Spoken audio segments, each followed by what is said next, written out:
El expresidente de Chile, Ricardo Lagos, expuso sobre la contingencia en un seminario organizado por Moneda y enfatizó que la principal tarea del país es el crecimiento económico con instituciones que hagan dialogar al sector público con el privado.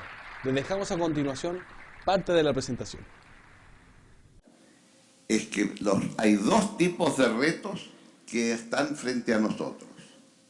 El primero es la transformación del mercado laboral y el segundo es la estagnación de rentas y desigualdad que emerge. Y estos dos fenómenos están ahí. Los vemos. Y estos dos fenómenos nos explican buena parte de la sensación de molestia, de desconfianza en muchas de las sociedades del mundo de hoy. Hablar de la transformación del mercado laboral y poner este cuadrito que tiene ya historia muy antigua, es obvia, ¿verdad? En cuanto ha aumentado, por decir algo, la producción de maíz por acre y en cuanto ha aumentado la disminución de la población que trabaja en el sector agrícola. Y por lo tanto, aquí lo que estamos es en presencia de algo muy simple y es esa transformación del mercado laboral que todos la tenemos aquí, es esa transformación la que nos está produciendo en el resto de los mercados laborales. Esto que demoró 50 o 100 años, ahora son temas de prácticamente menos de una década. Y aquí entonces vea usted lo que ha ocurrido en el mercado laboral en los Estados Unidos y la gran divergencia que esto ha significado. ¿Por qué? Porque se produce una desconexión entre los años 50 hasta los 70, hay una clara relación entre productividad y rentas del trabajo. Y esta conexión, uno ve la productividad a partir de los 70, 80, la productividad continúa y las horas quedan atrás. Entonces, por una parte usted tiene un aumento extraordinario de la riqueza de los self-made, las nuevas tecnologías, y de otra parte, las rentas del resto de la sociedad están prácticamente estancadas. Dependiendo en qué año usted nació, la probabilidad de tener ingresos mayores que tus padres. Si usted nació en el año 40, estoy en buena compañía ahí, claro. Si usted nació en el 40 o antes, que es mi caso, bueno, la probabilidad de tener, en Estados Unidos, claro, de tener un ingreso mayor que mis padres era prácticamente el 100%. Y vean cómo va disminuyendo esa probabilidad hasta llegar a un 50% si usted nació en 1980. O sea, el sueño americano, que mi familia, mis hijos, mis nietos van a estar mejor que yo, era cierto el 40, el 50 un poquito menos, el 60 ya, y el 70, y ahora solo la mitad. Ahora bien, esto, más la estagnación a la cual me estoy refiriendo, da por origen el siguiente cuadro. Que lo único malo de este cuadro es que está sacado de Tomás Piketty.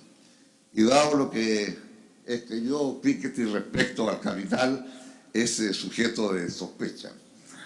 Pero más allá de aquello, lo que aquí nos está diciendo este cuadro es que el porcentaje de la renta antes de impuestos en manos del 50% y del 1% de las rentas entre el 62 y del 2014.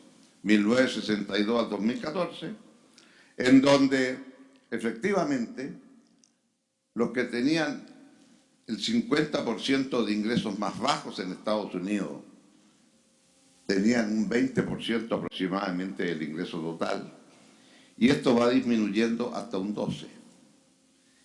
Y el 1% de los ingresos más altos de Estados Unidos disponían aproximadamente de un 12% también, y ahora es aproximadamente un 20%. Es decir, se produce una inversión entre el 50% que baja de 20 a 12 del ingreso total de los Estados Unidos y un aumento del 12 al 20 de ese 1% del total de las rentas en Estados Unidos. Lo que hay una referencia que usted hizo del aumento de la desigualdad y que todos sabemos que no es solo de Estados Unidos, en general es el mundo de ingresos más altos.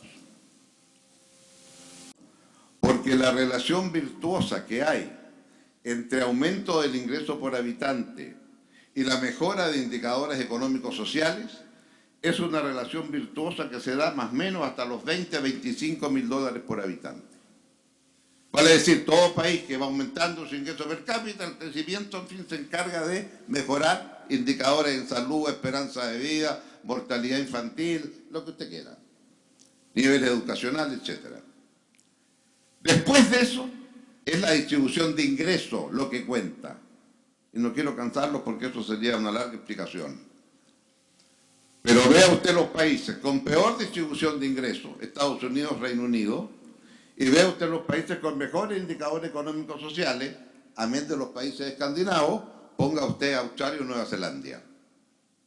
Y en consecuencia, no es menor el tema de que es la distribución de ingresos la que le va a explicar después la mejora de indicadores económicos sociales. Este es el cuadro. ¿Cuál es entonces frente a esto el desafío que tenemos? Y ahí quiero entonces apurar el ritmo. ¿Por qué? Porque creo que el cambio tecnológico está aquí para quedarse y por lo tanto entonces tenemos que avanzar con una gran rapidez. ¿Y esto qué es lo que significa? Esto significa entonces cómo se aborda el tema de desigualdad, en donde queda claro entonces que allá son en Estados Unidos y países desarrollados los sectores medios que ven que se vienen hacia abajo y acá es al revés, son los sectores medios que van en ascenso y que están demandando.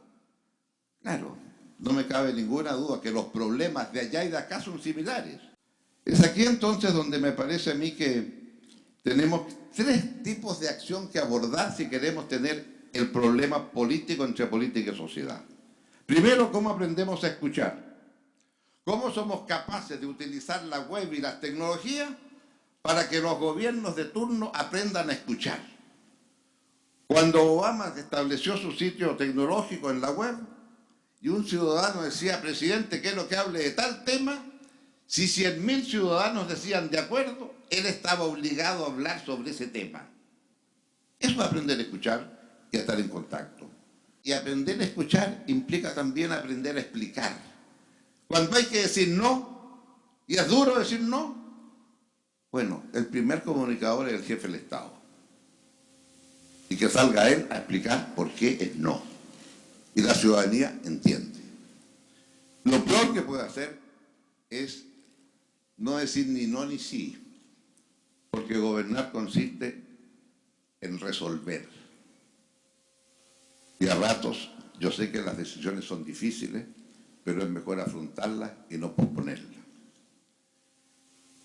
Lo segundo, me parece indispensable que en toda sociedad exista algún tipo de institucionalidad donde haya un encuentro público, privado, trabajadores, empresarios, llámalo como quieran, para poder tener una mirada común del largo plazo. Sí, los gobiernos duran 4 años, 5 años, 6 años.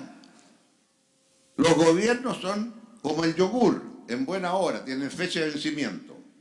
En eso consiste la democracia. Pero tiene que haber en la sociedad momentos, instancias, para pensar más allá. Y aquí lo primero que quisiera decir es que desde el punto de vista económico, en el caso de Chile, la tarea número 1 es crecer. Todo lo demás es música, si no hay crecimiento que sustente los buenos deseos que todos los dirigentes quieren para su país, en este caso Chile. Entonces,